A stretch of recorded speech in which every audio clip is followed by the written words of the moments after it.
11 মাস ধরে বিচারহীন। অভয়ার ন্যায় বিচারে আরজি করে প্রতিবাদ ও প্রার্থনা সভা।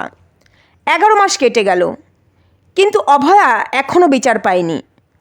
আরজিকর মেডিকেল কলেজের ওই তরুণী ছাত্রী, যিনি শারীরিক ও মানসিক নির্যাতনের শিকার হয়েছিলেন, আজও রয়ে গেছেন বিচার বহির্ভূত ব্যবস্থার বলি। অভিযুক্তরা এখনও মুক্তভাবে ঘুরে বেড়াচ্ছেন, আর অভয়ার পরিবার ও সহপাঠীরা দিন গুনছে সুবিচারের। এই নীরব ও লজ্জাজনক ন্যায় প্রক্রিয়ার প্রতিবাদে বুধবার সন্ধ্যায় আরজিকর মেডিকেল কলেজ চত্বরে এক মৌন প্রার্থনা ও প্রতিবাদ সভা আয়োজন করা হয়।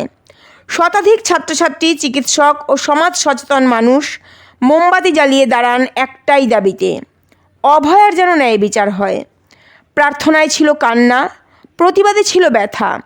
এই প্রতিবাদ শুধু অভয়ার জন্য নয়, এটা আমাদের বিচার ব্যবস্থার প্রতি এক জোরালো প্রশ্ন ছুড়ে দেয়। নারী নির্যাতনের ঘটনা বাড়ছে, কিন্তু বিচার কোথায়?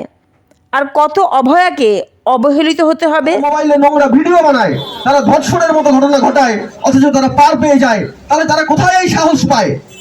তারা কোথায় সাহস পায় যে একটা সাধারণ ছাত্র, যে তার মেধার ভিত্তিতে পরীক্ষায় নাম্বার পেয়ে এই কলেজগুলোতে পড়াশোনা করতে আসছে, তাদের উপরে এই ধরনের অন্যায়, অত্যাচার, ধর্ষণ, মলেস্টেশন, হ্যারাসমেন্ট চালানোর সাহস তারা কোথায় পায়? এর পিছনে মদত কিন্তু এই রাজ্য সরকার, এই শাসক দল, যারা এই মদত দিয়ে এই বাহিনীকে পোষে কলেজের মধ্যে, যাতে কলেজটাকে তারা কন্ট্রোল করতে পারে। তাহলে আমরা 9ই আগস্ট আমরা মনে করি যে আমাদের কলেজের দিদির যে ঘটনা, সেটা এই ধরনের থ্রেট কালচার, ভয়ের রাজনীতি চলতে চলতে চলতে চলতে সেটা অ্যাকুমুলেটেড হয়ে হয়ে একটা পর্যায়ে গিয়ে এরকম ভাবে সামনে এসেছে। তাই আমরা দাবি রাখি আরজিকর আরডি স্টুডেন্টস বডির পক্ষ থেকে যে সমস্ত কলেজে, মেডিকেল কলেজ থেকে শুরু করে ইঞ্জিনিয়ারিং কলেজ থেকে শুরু করে সাধারণ কলেজ, সমস্ত প্রতিষ্ঠানে এই ধরনের ভয়ের এবং হুমকির যে রাজনীতি চলছে, সেই রাজনীতিকে রুখে দিতে হবে। এই ধরনের অন্যায়ের রাজনীতি আমরা মানি না। তাই 9ই আগস্ট বিকেল 5টায় আমরা সবাই আসুন, আরজিকরে জমায়েত হই। আমরা সবাই আসুন, এই আরজিকর ক্যাম্পাসের মধ্যে এই ভয়ের সংস্কৃতিকে উপড়ে ফেলে দিই। যে সমস্ত দাদারা, যে সমস্ত নেতারা, যে সমস্ত গুন্ডারা, যারা এই ভয়ের রাজনীতি, ভয়ের সংস্কৃতি, হুমকি কালচার, থ্রেট কালচার, মলেস্টেশনের মতো ঘটনা ঘটায়, তাদেরকে আমরা ক্যাম্পাস থেকে উৎখাত করি। আজকে হচ্ছে 9 জুলাই, আমাদের আরজিকর মেডিকেল কলেজে 9 আগস্ট যে নৃশংস ঘটনা ঘটেছে, অভয় দিদির রেপ এবং মার্ডার, এবং সেই ঘটনার আজকে 11 মাস অতিক্রান্ত হয়ে গেছে।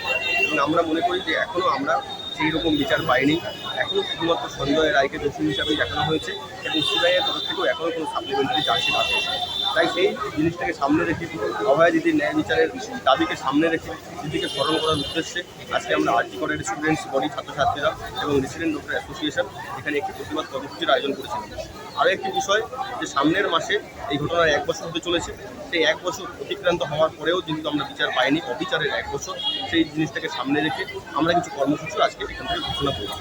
বিচারহীন 11টা মাস কেটে গেল, এখনও অভয়া বিচার পায়নি। তারপরেই দেখা গেল যে বছর না ঘুরতেই কসবা ল কলেজে একজন আইনের ছাত্রীকে ধর্ষণ করা হয়। কি বলবেন?